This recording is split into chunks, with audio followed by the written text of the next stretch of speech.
Visakha steel plant లో conveyor belt తగలడంపై యాజమాన్యం కార్మికుల మధ్య చిన్నపాటి యుద్ధమే జరుగుతుంది.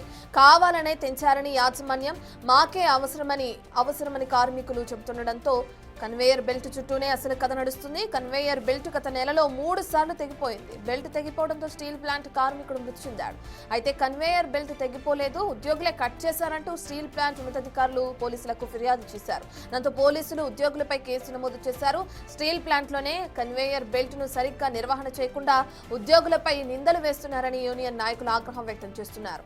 20 కిలోమీటర్ల వేగంతో తిరిగే బెల్ట్ ను ఎలా కట్ చేస్తారో యాజమాన్యం చెప్పాలని యూనియన్ నాయకులు సవాల్ విసురుతున్నారు. ఉద్యోగులను భయభ్రాంతులకు గురి చేసి ప్లాంట్ ను అమ్మేసే ప్రయత్నమని ఆరోపిస్తున్నారు. దీనిపై న్యాయ విచారణ జరపాలని కలెక్టర్కు యూనియన్ నేతలు ఫిర్యాదు చేశారు.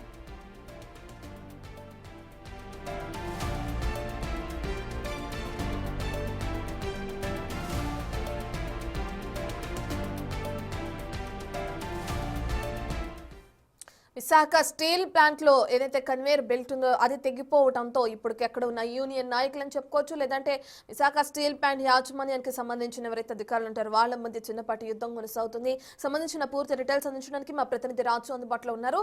రైట్ రాజు, ఏదైతే ఆన్ డ్యూటీలో ఉండి తిరుగుతూ ఉన్న ఆ బెల్ట్ ని మేము ఏ విధంగా కట్ చేస్తామంటూ కూడా ప్రధానంగా యూనియన్ నాయకులు లేవనెత్తుతున్న ప్రశ్న, మరి యాజమాన్యం ఎటువంటి సమాధానం చెప్తుంది? ఇప్పటికే పోలీసులు కంప్లైంట్ చేశారు కదా, విచారణ ఎక్కడి వరకు వచ్చింది? విశాఖ స్టీల్ ప్లాంట్కి సంబంధించి ప్రైవేటీకరణ అంశం అనేది గత కొన్నేళ్లుగా జరుగుతూనే ఉంది.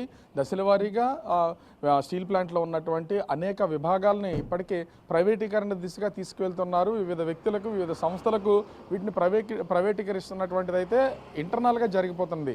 అయితే దశలవారీగా అటు ఉద్యోగులు కానీ, కార్మికులు మొత్తం యూనియన్ల ఆధ్వర్యంలో వీళ్ళైతే ఆందోళన కొనసాగిస్తూనే ఉన్నారు. ఎంత ఆందోళన చేసినా అటు ఆ స్టీల్ యాజమాన్యం, కేంద్ర ప్రభుత్వం తాము చేయాల్సినటువంటి లోపల పనులన్నీ కూడా చేసుకుంటూ వెళ్ళిపోతున్నటువంటి పరిస్థితి అయితే ఉంది. ఇప్పుడు ముఖ్యంగా ఇక్కడ విశాఖలో జరిగినటువంటి సమ్మిట్లో సీఎం చంద్రబాబు ఉద్యోగుల మీద ఒక కీలకమైనటువంటి వ్యాఖ్యలు చేశారు. ఉద్యోగులు ఎవరో కూడా డ్యూటీలు చేయట్లేదు, ఊరికినే జీతాలు తీసుకుంటున్నారు, స్టీల్ ప్లాంట్ని వైట్ ఎలిఫెంట్ లాగా చూపించే ప్రయత్నం చేస్తున్నారు. ఇలా అయితే ఎలా అని చెప్పిన తర్వాత, ఆ వ్యాఖ్యలు చేసిన తర్వాత మరుసటి రోజే స్టీల్ యాజమాన్యం వీళ్ళకు ఒక నోటీస్ అయితే జారీ చేసింది. ఎంత పని చేస్తే దానికి మాత్రమే జీతం ఇస్తాం తప్ప దీనికి ఎంతకు మించి జీతాలు ఇవ్వమని నోటీసులు ఇష్యూ చేసింది. ఆ రోజు నుంచి స్టీల్ ప్లాంట్లో కార్మికులందరూ కూడా దశల వారీగా ఉద్యమాన్ని కొనసాగిస్తూ ఉన్నటువంటి పరిస్థితి అయితే ఉంది. దీన్ని సాకుగా తీసుకున్నటువంటి స్టీల్ యాజమాన్యం కన్వేయర్ బెల్ట్, ఎందుకంటే గత నెలలో వరుసగా 3 సార్లు కన్వేయర్ బెల్ట్ అయితే తెగిపోయింది. ఆ కన్వేయర్ బెల్ట్ తెగిన తర్వాత ఒక కార్మికుడు కూడా మృతి చెందినటువంటి పరిస్థితి అయితే ఉంది. కన్వేయర్ బెల్ట్ తెగలేదు, కన్వేయర్ బెల్ట్ని కార్మికులే, ఉద్యోగులే కట్ చేశారు అని పోలీస్ స్టేషన్లో అయితే కేసు పెట్టింది స్టీల్ యాజమాన్యం. అసలు 20 కిలోమీటర్ల వేగంతో కంటిన్యూగా 24 గంటలు కన్వేయర్ బెల్ట్ తెగుతూనే ఉంటుంది. దాదాపుగా అది చాలా బెల్ట్ అనేది చాలా మందంగా ఉంటుంది. కొన్ని టన్నుల్ని కంటిన్యూగా రోలింగ్ చేసుకుంటూ అది వెళ్తున్నటువంటిది అయితే ఉంటుంది, ఎప్పుడూ తిరుగుతూనే ఉంటుంది. అట్లాంటి కన్వేయర్ బెల్ట్ని ఉద్యోగులు ఎలా కట్ చేస్తారు అంటూ యూనియన్ నాయకులు అయితే ఇప్పుడు ఆరోపణలు చేస్తున్నటువంటిది అయితే ఉంది స్టీల్ యాజమాన్యం మీద.